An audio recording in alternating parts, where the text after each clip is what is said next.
because we need change. We need a better country than the one we've got. And their legacy is one of decay, I think. That's the worst aspect of it. Well, today we got referendum results from all the train operating companies, and they voted, I think, 9-1 in favour of accepting the proposals. And that means that we get an unconditional pay deal, backdated around 20 months ahead of Christmas.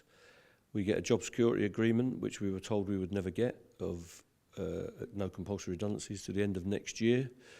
And we have not accepted any of the company proposals for change. We've defeated the ticket office closure programme.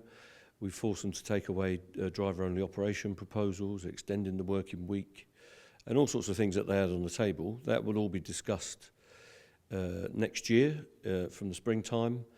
So there'll be no strike action on this issue for 6 months at least, and we'll go into a negotiating process with a pay deal in our members' bank accounts. But we've still got a long way to go. The dispute isn't finally settled. There's a lot to play for, but our members will get some respite, as will the passengers and the railway.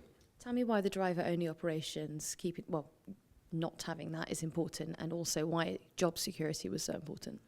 Well, driver-only operations are a campaign we've been running for 30 years. We don't accept that trains should run without a second safety-critical person. Many people value that, women travelling alone, the safe operation of the railway at the point of dispatch, during times of disruption and accidents. The guard is actually in charge of the train. So there's a lot of value to that, and we've never accepted it should be stripped out. We've won that campaign many a time, and it's been taken off the table now. Job security, of course, people want a permanent job. They want to be in precarious work, and they value their terms and conditions on the railway. So we've secured that, and that will run through to the end of next year. But there could be disputes next year, there's no doubt about that, and our members will be ready for that. And if we need another industrial action mandate, we'll call on them to do that, possibly from next May. But if we can get a settlement, happy days. If we can get a different government, even better. 6 months is not very long, though. Do you think that perhaps there might be some suggestion that you're still holding the public to ransom?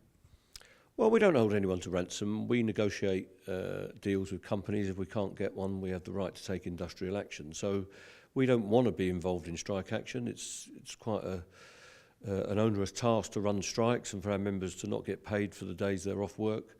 So we want a settlement, but we won't accept imposition, and we won't accept the dilution of our members' terms and conditions and contracts of employment.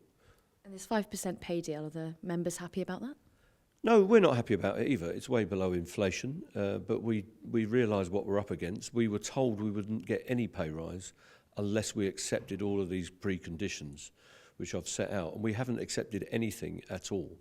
So it's an unconditional offer. It's not good. Nobody in Unity House or in the union is pretending it's a great deal, but sometimes you have to move on. So our members haven't had a pay deal for 4 years. They're going to get 20 months, nearly 2 years of back pay on their earnings and on their salaries. And we need to move forward to the next chapter. This defers it all, if you like, until spring and summer next year. If we have to get mandates again and take action, that's what we'll have to do.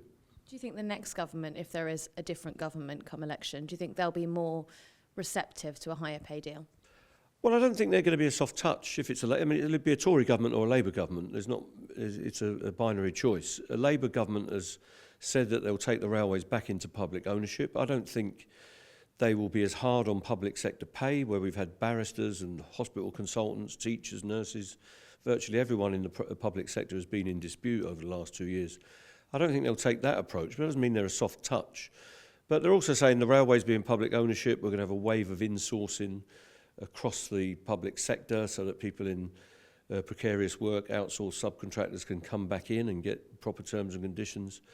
And they've also said there'll be a new deal for workers, which we'll press them on. We'll press hard to get full implementation of that. So any government will be better than the one we've got, because they're so incompetent and corrupt, in my opinion, that we've got to have change. But we've got to not be naive about what's going to come our way with Keir Starmer and Rachel Reeves and other leading people on the front bench of the Labour Party. So we need a strong independent trade union movement that can press any government, whether it's in Scotland, Wales, in the regions, in the town councils or the cities, or indeed in Westminster, and that's what the RMT is ready to do.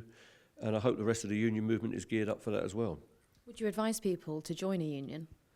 Absolutely. Unions have shown that we can stand up for working people. If you're not in a union, you're going to be exploited.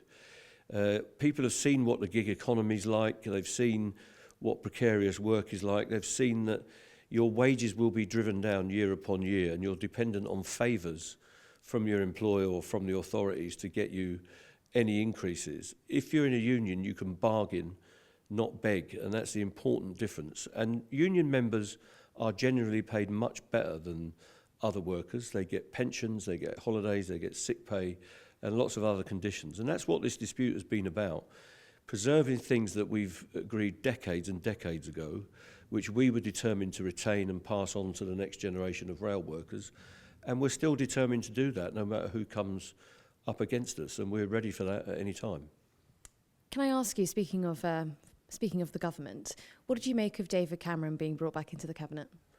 Well, I think it's ridiculous. It's meant to be a modern economy. We're meant to be a democracy. We get somebody who's a failed politician, who failed in his own objective as a prime minister, gave us nothing but austerity and division in the country. That was his legacy. Has gone off swanning around the world doing the business of the Chinese oligarchs and the Chinese state, and he's now been appointed, not elected, as the Foreign Secretary, being made Lord Fauntleroy or whatever he is, some kind of title that's been cooked up for him. And it's just Etonians and public school boys passing around rewards between each other, creating a ruling class that's even more sharply defined probably than it's ever been in recent times. So I think it's a ridiculous appointment. What we needed was the dissolution of this Parliament and the election of a new government, and so that they could be accountable to us, the people, for what they do. None of these people were elected to the roles they're in. Rishi Sunak has never stood before the public as Prime Minister. He didn't have Jeremy Hunt as his Chancellor, and he certainly didn't have Lord Cameron as his Foreign Secretary. So we need an election, and we need to get some people who are elected and accountable to the House of Commons, but also to the wider public, so that we know what we're voting for. What effect does that legacy of Etonian boys and austerity have, say, on your union members? Well, it's been a legacy of attack. Our railway is disintegrating in front of us. It's corrupt. We've got people that are making millions of pounds out of the railway every year, while passengers are being screwed to the floor. The services are disintegrating. We've got the maintenance infrastructure falling apart. We've seen that. We had that campaign in Network Rail last year, and already the maintenance is degrading around us. But that's true in all our public services, hospitals, education, care, wherever you choose to look. And of course, water, which we're all being invited to bathe and drink sewage, essentially as a daily diet.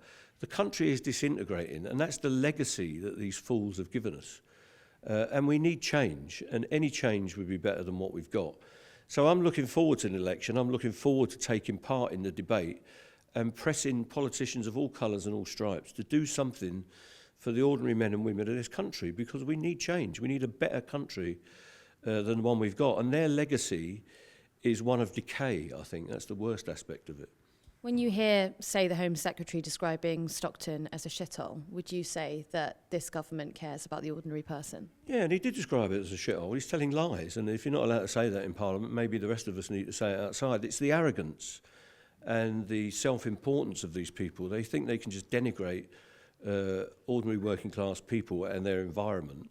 And if Stockton's having troubles, like most towns in this country, what we want is a government and a set of politicians who are going to do something about it.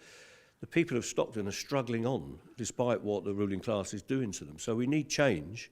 They want to start showing our community some respect and start funding those communities so we can get our people back on their feet, able to earn a living and look after their families. That's all people want in this country, the chance for a square deal and some opportunities for everyone that's contributing to our society, and they're not getting it. So people like Cleverly and all the rest of them need to go back to where they came from, their private members clubs and whatever it is they indulge in, and I've heard some stories about that, and leave the rest of us to get on with the business of running the country.